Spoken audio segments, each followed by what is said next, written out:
Mari kita bersatu di dalam doa. Bapa yang baik, kami mengucap syukur pagi hari ini kesempatan yang baru kembali Tuhan berikan buat kami untuk kami terus bertumbuh bersama. Bapa di surga, kami berdoa pagi hari ini, kami berdoa mau mendengarkan firman Tuhan.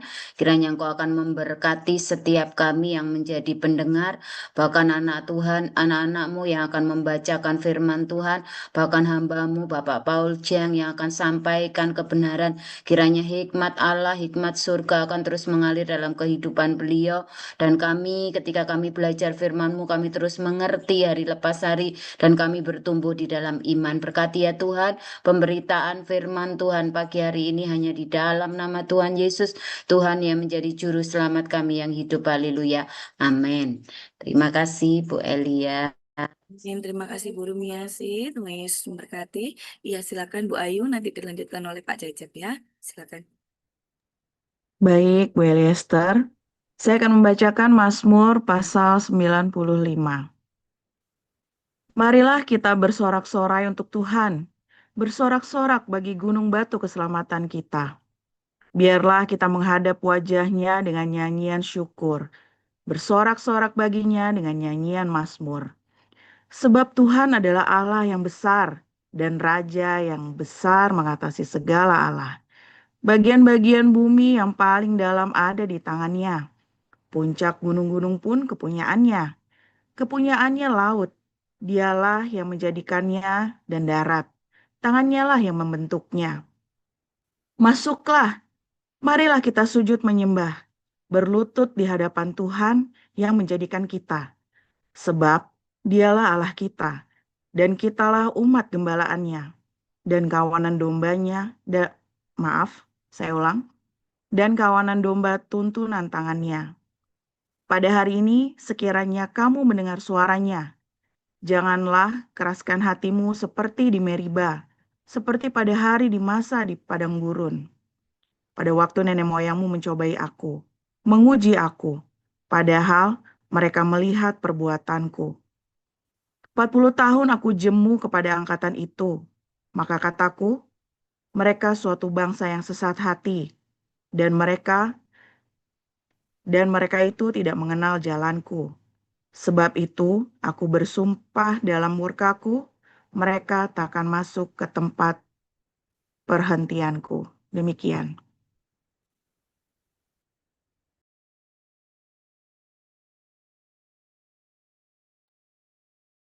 Baik, saya lanjutkan 1 Korintus 10 ayat 1 sampai 33.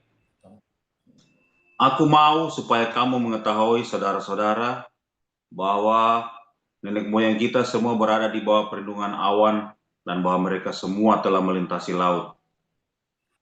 Untuk menjadi pengikut Musa, mereka semua telah dibaptis dalam awan dan dalam laut. Mereka semua makan makanan rohani yang sama, dan mereka semua minum minuman rohani yang sama.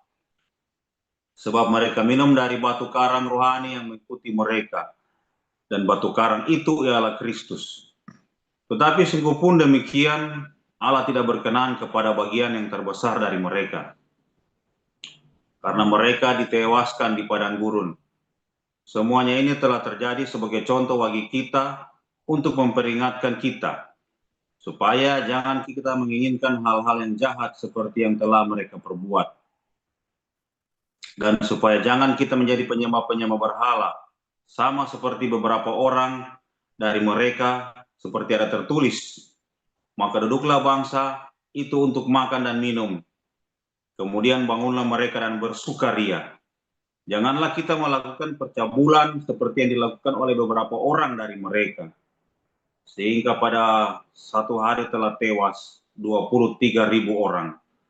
Dan janganlah kita mencobai Tuhan, seperti yang dilakukan oleh beberapa orang dari mereka, sehingga mereka mati dipagut ular. Dan janganlah bersungut-sungut, seperti yang dilakukan oleh beberapa orang dari mereka, sehingga mereka dibinasakan oleh malaikat maut. Semuanya ini telah menimpa mereka sebagai contoh dan dituliskan untuk menjadi peringatan bagi kita yang hidup pada waktu di mana zaman akhir telah tiba. Sebab itu, siapa yang menyangka bahwa ia teguh berdiri, hati-hatilah supaya ia jangan jatuh. Pencobaan-pencobaan yang kamu alami adalah pencobaan-pencobaan biasa yang tidak melebihi kekuatan manusia.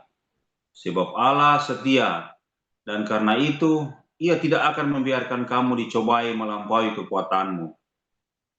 Pada waktu kamu dicobai, Ia akan memberikan kepadamu jalan keluar, sehingga kamu dapat menanggungnya. Karena itu, saudara-saudaraku yang kekasih, jauhilah penyembahan berhala. Aku berbicara kepadamu sebagai orang-orang yang bijaksana. Pertimbangkanlah sendiri apa yang aku katakan. Bukankah cawan pengucapan syukur yang atasnya kita ucapkan syukur adalah persekutuan dengan darah Kristus? Bukankah roti yang kita pecah-pecahkan adalah persekutuan dengan tubuh Kristus? Karena roti adalah satu, maka kita sekalipun banyak adalah satu tubuh, karena kita semua mendapat bagian dalam roti yang satu itu. Perhatikanlah bangsa Israel menurut daging. Bukankah mereka yang makan apa yang dipersembahkan mendapat bagian dalam pelayanan mezbah? Apakah yang kumaksudkan dengan perkataan itu? Bahwa persembahan berhala adalah sesuatu, atau bahwa berhala adalah sesuatu? Bukan. Apa yang kumaksudkan ialah bahwa persembahan mereka adalah persembahan kepada roh-roh jahat, bukan kepada Allah, dan aku tidak mau bahwa kamu bersekutu dengan roh-roh jahat. Kamu tidak dapat minum dari cawan Tuhan dan juga dari cawan roh-roh jahat. Kamu tidak dapat mendapat bagian dalam perjamuan Tuhan dan juga dalam perjamuan roh-roh jahat. Atau maukah kita membangkitkan cemburu Tuhan? Apakah kita lebih kuat daripada Dia? Segala sesuatu diperbolehkan, benar, tetapi bukan segala sesuatu berguna. Segala sesuatu diperbolehkan, benar, tetapi bukan segala sesuatu membangun. Jangan seorang pun yang mencari keuntungannya sendiri, tetapi hendaklah tiap-tiap orang mencari keuntungan orang lain. Kamu boleh makan segala sesuatu yang dijual di pasar, daging, tanpa mengadakan pemeriksaan karena keberatan-keberatan hati nurani. Karena bumi serta segala isinya adalah milik Tuhan. Kalau kamu diundang makan oleh seseorang yang tidak percaya dan undangan itu kamu terima, makanlah apa saja yang dihidangkan kepadamu, tanpa mengadakan pemeriksaan karena keberatan-keberatan hati nurani. Tetapi kalau seorang berkata kepadamu, itu persembahan berhala, janganlah engkau memakannya, oleh karena Dia yang mengatakan hal itu kepadamu, dan karena keberatan-keberatan hati nurani. Yang aku maksudkan dengan keberatan-keberatan bukanlah keberatan-keberatan hati nuranimu sendiri, tetapi keberatan-keberatan hati nurani orang lain.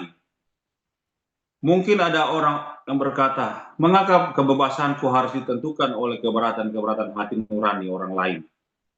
Kalau aku mengucapkan syukur atas apa yang aku turut memakannya, mengapa orang berkata jahat tentang aku karena makanan yang atasnya aku mengucap syukur? Aku menjawab, jika engkau makan atau jika engkau minum, atau jika engkau melakukan sesuatu yang lain, lakukanlah semuanya itu untuk kemuliaan Allah. Janganlah kamu menimbulkan syah dalam hati orang, baik orang Yahudi, orang Yunani, maupun jemaat Allah. Sama seperti aku juga berusaha menyenangkan hati semua orang dalam segala hal. Bukan untuk kepentingan diriku, tetapi untuk kepentingan orang banyak, supaya mereka beroleh selamat. Demikian firman Tuhan. Kita akan mendengarkan firman Tuhan dengan judul peradaban yang sangat kuno. Silakan, Pastor. Haleluya, luar biasa. Ya, peradaban yang sangat kuno, saudara. Di dunia ini hampir semua peradaban sudah hancur ya, saudara ya. Ada satu peradaban yang sangat kuno, ya hanya dua, Cina dan Israel, Yahudi, saudara. Karena kalau tanya peradaban apapun sudah punah. Kamu tanya peradaban Mesir, ya kemarin kita ke Mesir, kita tanya masih ada nggak yang bisa bahasa Mesir kuno? Nggak ada yang bisa, saudara. Mereka sekarang udah nggak pakai bahasa Mesir, mereka pakai bahasa Arab. Kamu pergi ke Turki, ya, mereka pakai bahasa Turki, tapi itu bukan bahasa Hitit, itu sudah bahasa baru, saudara ya. Kamu pergi kemanapun ke Mesopotamia, ke daerahnya orang Asyur, dari orang Aram, mereka semua udah pakai bahasa Arab, ya, saudara ya. Kamu pergi, ya, ke Cina, mereka masih pakai bahasa Cina. Kamu pergi ke Israel, mereka pakai bahasa Ibrani. Hanya 2 negara dunia, ya. Oh, Inggris, Pak, bahasa Inggris. Bahasa Inggris itu baru sekitar tahun 1000-an, saudara. Ya, 800-an lah, bersamaan dengan peradaban Yunani. Roma, ya Roma sama, 400-800-an. Ya, tapi peradaban yang dari sebelum Masehi, 2500 tahun sebelum Masehi. Ya, itu zamannya Abraham. Ya kan? Itu peradaban satu suku bangsa yang sangat kuno, yang masih eksis sampai dengan hari ini. Ya, yaitu peradaban orang-orang Israel ini. Nggak ada lagi, saudara. Bahkan peradaban Cina aja baru belakangan ini, baru ada. Ya. Nah, kalau Anda melihat bagaimana bisa bangsa ini masih eksis, ya, bagaimana orang ini masih ada, saudara.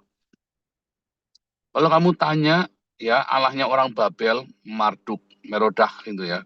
Kamu tanya Allahnya orang Filistin, Dagon, kamu tanya Allahnya orang-orang Syria, ya, orang Aram, Molok, kamu Asitoret, gitu ya, orang Syria itu orang Syria Asitoret. Kamu tanya Allah bangsa-bangsa lain, sudah nggak ada, saudara. Ya, kamu tanya Allahnya Firaun, sudah nggak ada. Tapi Allahnya Israel sampai hari ini masih ada. Bahasanya bahasa Ibrani. Arab, Pak, ya Arab kan baru tahun 500 baru ada bahasa Arab, ya. Tapi ini orang-orang Yahudi ini dari 2500 tahun.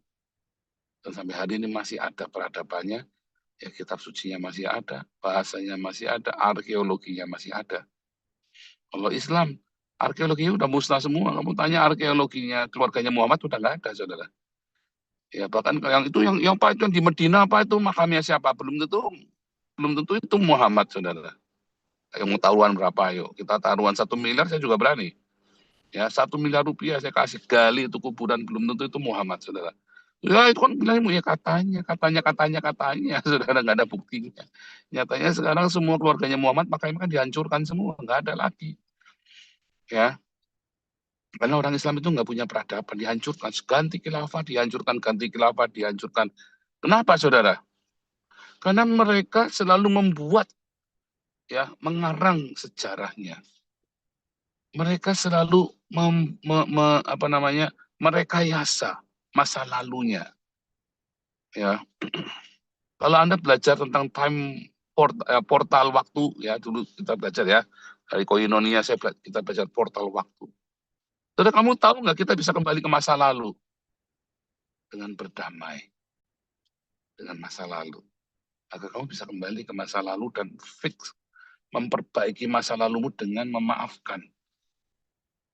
Ini orang Islam nggak bisa, saudara. Dia tidak bisa kembali ke masa lalu. Malu. Mereka malu dengan masa lalu. Lalu direkayasa masa lalunya semuanya baik, dibikin baik. Ya, kalau kamu tanya, ya, tentang orang, ya, tokoh-tokoh Islam, para wali, semua malu dengan masa lalunya, saudara. Ya, para nabi nggak takut dengan masa lalunya. Ditulis, ya, kalau ada yang penjahat, ada yang segala macam, ya, saudara, ya. Ini yang jadi host, tolong jangan lupa di approve, ya. Kalau enggak saya ketutupan mukanya. Yang jadi co-host tolong di approve kalau setiap ada yang masuk, ya, malu, ya. Tuh, ini ada masuk baru nih, Elia Batubara, langsung di approve. Kalau enggak saya udah nge-approve. Nah, kita itu bisa kembali ke masa lalu. Jangan takut mengakui masa lalu kita. Itu kuncinya, saudara. Mengapa sebuah peradaban bisa utuh, bisa solid? Mengapa sebuah peradaban itu bisa tetap ada? Karena mereka mengakui kesalahan masa lalu. Kenapa Jerman setelah kalah perang 2 kali tetap bisa berjaya, saudara? Karena Jerman mengakui dia salah. Ya kan? Dia bayar, saya salah. Dia melakukan genosida. 6 juta orang Yahudi. Kenapa Jepang bisa maju, saudara, setelah kalah perang habis-habisan? Dihajar pakai bom atom ya, 2 kota habis remuk, saudara. Tapi dia bisa bangkit karena dia mengakui masa lalunya salah. Saya minta maaf. Kamu bisa kembali ke masa lalu, memperbaiki masa lalumu dengan apa? Minta maaf. Banyak orang tidak mau kembali masa lalunya, dia malu mengakui masa lalunya yang buruk. Tidak mau berdamai, tidak bisa terima bahwa kamu kalah. Bahwa kamu memang rusak, bahwa kamu memang sudah jatuh. Lalu ada orang yang mencoba kembali ke masa lalu untuk memaafkan dirinya, lalu orang-orang sekitarnya, oh sorry, tidak maaf bagimu, malah menghina. Itulah tantangannya. Ketika kamu kembali ke masa lalu, orang akan menghajar kamu. Orang akan memaki kamu.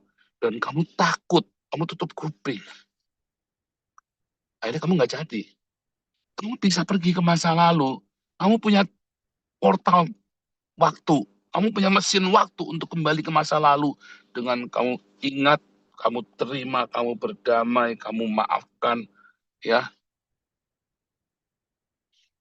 Maka tiba-tiba kamu masa lalu bisa kamu rubah tanpa kamu berdusta, tanpa kamu harus merekayasanya. Kalau orang-orang Islam itu direkayasa, kamu lihat ganti khilafah dihapus semua, saudara. Hadisnya diganti semua. Ganti khilafah dihapus, hadis dihapus semua. Itulah sebabnya orang-orang Islam tidak pernah belajar dan mereka nggak bisa maju. Ya sampai MBS itu mengakui ya, kalau selama kita masih seperti terikat dengan begini, kita nggak akan bisa maju. Bagaimana orang-orang Kristen bisa maju, saudara? Karena orang-orang Kristen pernah bikin salah.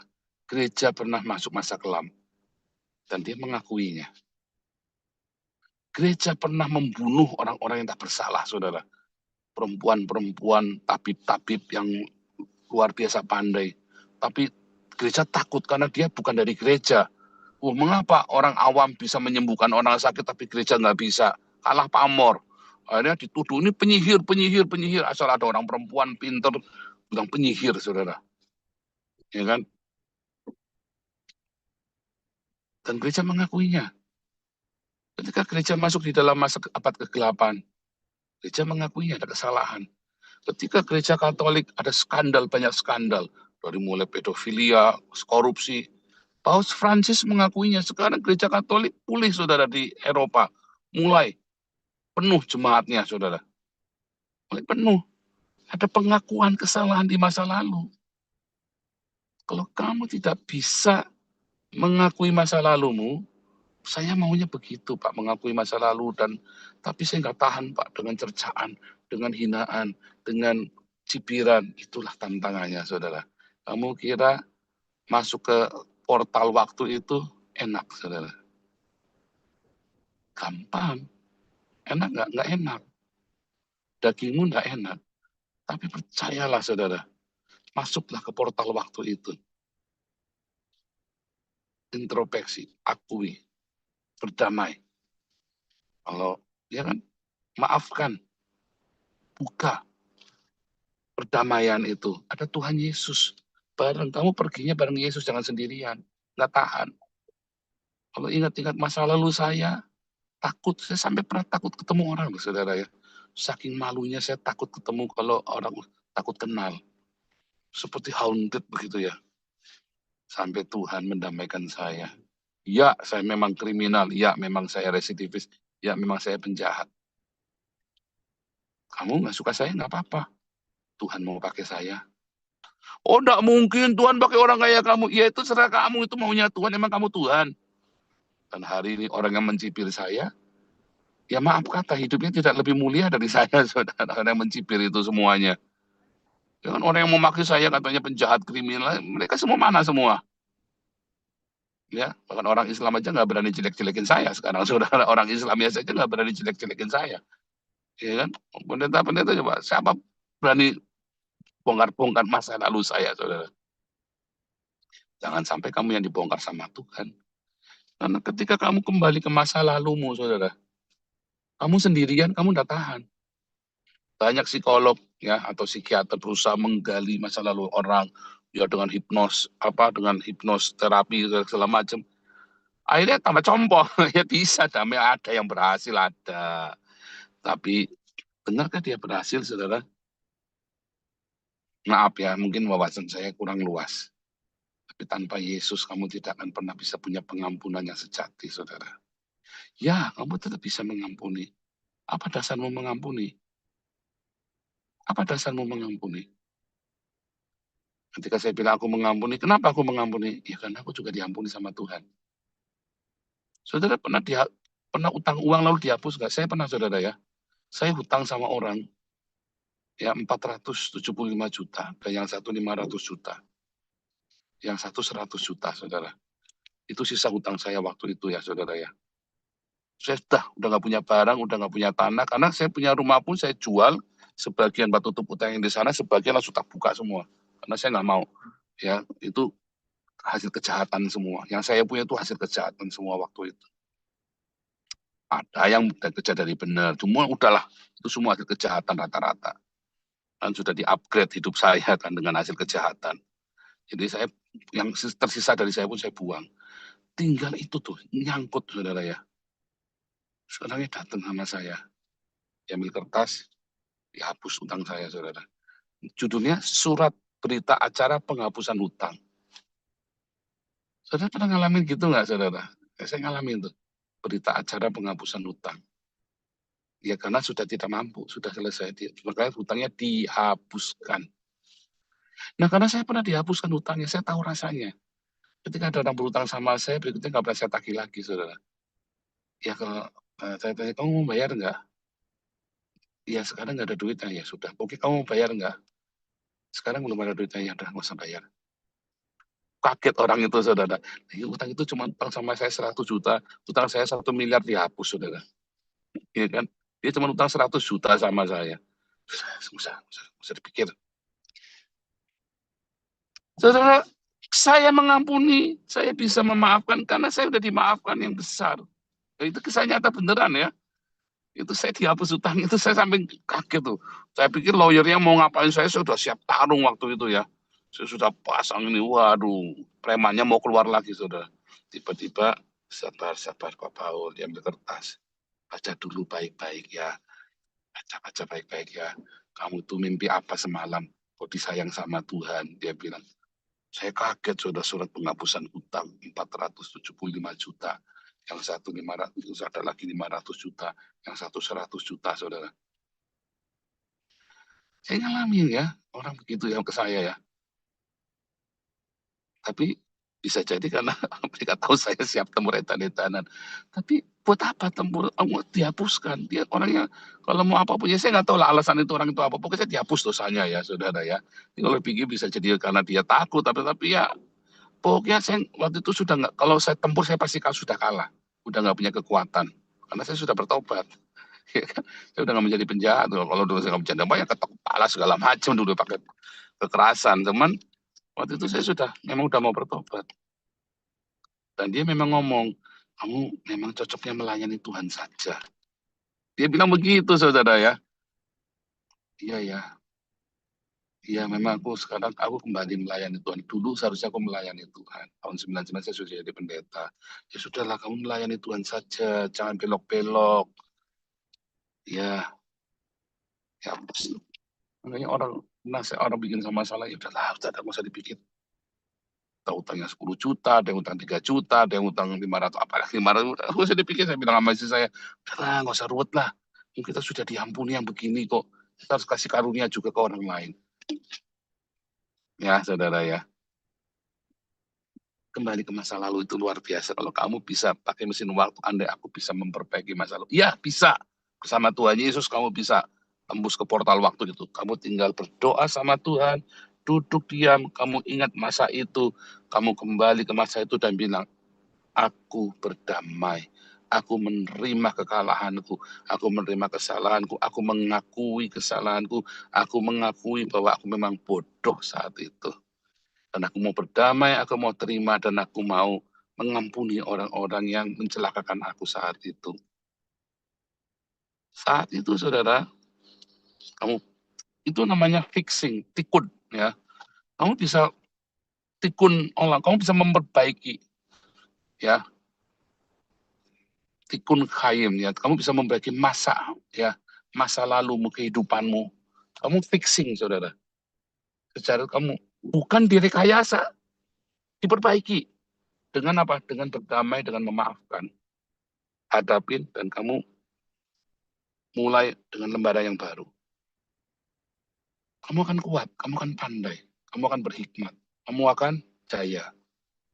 Bukan ditutup-tutupin, bukan direkayasa. Coba deh belajar, kenapa Indonesia gagal 80 tahun? Sejarahnya palsu semua kalian Indonesia itu. Wah, Indonesia dijajah, kita ditindas. Siapa bilang? Kamu tidak dijajah oleh siapapun. Kamu tidak ditindas oleh orang Belanda, orang Jepang. Kamu yang mengkhianati semua perjanjian dengan itu. Kamu yang bodoh menyerahkan dirimu kepada Jepang karena kamu pengen berontak dari Belanda. Kamu harus akui. Ya kan? Soekarno itu yang menyesatkan kalian jadi Romusa kan, jadi budak Jepang kan. Apa kamu jadi budak Belanda? Nggak pernah, selalu bayar. Belanda selalu bayar. Jepang nggak pernah bayar, tapi kan kamu nggak mau mengakuinya bahwa Soekarno itu yang membawa kalian ke perbudakan. Wah, kita harus merdeka. Siapa bilang kapan kamu pernah punya negara? Oh, kita ini menang melawan penjajah. Indonesia merdeka melawan kita telah memenangkan perjuangan kita. Kapan kamu pernah menang perang? Sejujurnya kamu tidak pernah menang perang. Kamu harus akuin itu, saudara. Indonesia mana pernah menang perang sih lawan penjajah? Nggak pernah. Semua itu kamu bohong semua, percaya saya. Kamu hanya cerita, kamu jelas-jelas kalah, tapi kamu cerita, kita 6 hari menang perang, 6 hari kita menang di Jogja. Tapi kan kamu kalah juga, mundur juga kan. Cuma 6 hari menang, terus kamu bangganya mintamu kan tetap kalah juga. Namanya tetap kalah kan, tetap mundur kan. Wah, hebat kita ini. Mana pernah kamu menang perang? Kamu harus akui. Mengapa kamu selalu kalah perang? Selalu ada pengkhianat di dalam kamu. Kamu harus akui ada darah pengkhianatan itu, saudara. Ya, kita punya keturunan banyak pengkhianat. Kamu harus akuin, kamu terima. Tenang, ya kan? Ini kita cerita bangsa nih. Tadi dalam keluarga juga begitu, jangan takut. Oh, aku ini pelacur. Oh, aku ini residivis. Oh, aku ini bekas penjahat. Oh, aku ini pernah melakukan ini. Aku pernah melakukan. Akui, saudara. Dan kamu perbaiki. Bukan direkayasa. Balik lagi, kalau di Islam, setiap kafilah baru setiap kali khalifah ya, khalifat baru dia selalu merekayasa, ditutup, semua arkeologi dihapus, semua dihilangkan semua. Ya, nggak mau diakuin, semua kegagalan-kegagalan itu tidak diakuin. Wah, semua yang baik-baik, oh kita nggak boleh cerita yang jelek-jelek. Saya banyak cerita yang jelek tentang ayah saya, bukan saya menghina dia. Saya sangat respect karena dia mengakuinya kepada saya.